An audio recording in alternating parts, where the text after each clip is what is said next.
ரத்னா அறிவு வீட்டோட பால் காய்ச்சல் விழா நல்லபடியாக நடக்குது. பால் வந்துட்டு காய்ச்சிட்டு சாமி கும்பிட்டுட்டு பால் எல்லாருக்கும் வந்துட்டு ஊற்றிட்டு வந்து கொடுக்குறாங்க நம்ம ரத்னா. அதுக்கப்புறம் பார்த்திங்கன்னா எல்லோரும் சிரித்து பேசி ஸ்நாக்ஸ் எல்லாம் சாப்பிட்டு சந்தோஷப்பட்டிருக்காங்க. அப்போ கரெக்டாக இங்கே பார்த்திங்கன்னா நம்ம முத்துப்பாண்டி ஏதோ ஒரு பாடி இருக்குதுன்னு சொன்னோம்னா அங்கே போய் செக் பண்ணுறாங்க. கான்ஸ்டபிள் செக் பண்ணிவிட்டு சார் சார்னு கத்துறாரு. என்னாச்சு இதை அப்படின்னு சொல்லிட்டு வந்து பார்க்க, அப்புறமா இவரும் பார்க்குறாரு. பார்த்தா அவங்க அத்தை பார்த்தோன்னே ரொம்ப ஃபீல் பண்ணுறாரு. முத்துப்பாண்டி எப்படி இல்லை இந்த என்னதான் கெட்டவங்களா நல்லவங்களா இருந்தாலும் இப்படி ஒரு நிலமை தப்பு இல்லை அப்படின்ற மாதிரி ரொம்ப ஃபீல் பண்ணுறாரு. அப்புறம் உடனே வந்துட்டு ரொம்ப நேரம் ஆகிட்டு இருக்குது. அப்புறம் பாடி டீகம்போஸ் ஆக ஆரம்பிச்சிடும். உடனே வந்துட்டு இது போஸ்ட்மார்ட்டத்துக்கு ஏற்பாடு பண்ணணும், ஆம்புலன்ஸ் வர சொல்லுங்கன்ற மாதிரி சொல்லிடுறாங்க.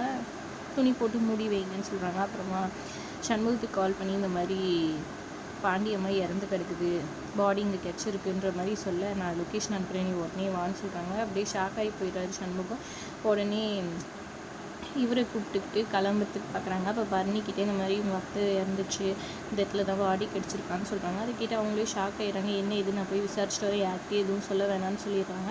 அப்புறம் இவர் நேராக போகிறாரு. போய் பார்த்தா பாடி இவரும் பார்க்குறாரு. ஷாக் ஆகி போயிடுறாரு. யாரில் பண்ணியிருப்பா, எனக்கு இந்த கோவத்துக்கு நானே கூட பண்ணியிருப்பேன், ஆனால் வந்துட்டு இது வேறு யாருக்கிட்டையும் வம்பிழுத்து வச்சுருக்கு, அதான் பண்ணி வச்சுருக்காங்க, ஒருத்தர்கிட்டயா வம்பிழுக்கு எல்லாருக்கிட்டையும் வம்பிழுத்து வச்சுருக்கு அப்படின்ற மாதிரி சண்முகம் சொல்லிட்டு இருக்கிறாரு.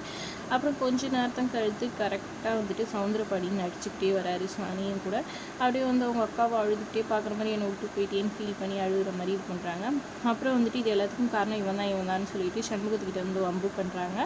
அப்புறம் அவங்க இவனை அரெஸ்ட் பண்ணிங்க அப்படின்னு முத்துப்பாண்டிக்கிட்ட சொல்ல, முத்துப்பாண்டி அப்படியெல்லாம் சந்தேகத்து பேரில் எல்லாம் யாரையும் அரெஸ்ட் பண்ண முடியாது அப்படின்னு சொல்ல, உடனே இதுவே எடுத்து சண்முகத்து அதாவது சனியை மேலே ஊற்றிட்டு இப்போ இவன் இது பண்ணிட்டு செத்துக்குவான், இவனை கட்டிட்டு அரெஸ்ட் பண்ணலன்னா அப்படி இப்படின்னு சொல்ல, அப்படியா அப்படின்னா நானே கொளுத்துறேன் அப்படின்னு சொல்லிட்டு வத்திப்பட்டி இருக்க சனியை ஓடிடுறாரு.